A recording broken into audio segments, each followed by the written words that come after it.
So here's my first attempt at one of the houses. I do not like it, so I'm going to give it another go.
Welcome back to another build log update. As you can see, I've gotten a lot of work done on the creation, finishing out the landscape, and have begun work on one of the houses. Unfortunately, the houses are not going overly well, as I'm already on my second attempt and will be restarting this one as well.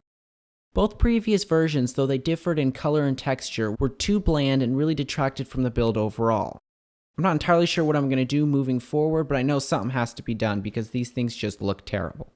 And I'll be adding foliage to the green areas at a later time. I'm not doing it now because I don't want it to be getting knocked over while I'm building the houses. All in all, I'm happy with some of the progress, but frustrated with the setbacks. Comment below with any suggestions or input you have on the creation and what I should do next. Thanks for watching, I hope you liked it, and if you have not already, be sure to subscribe to my channel for more LEGO videos are headed your way.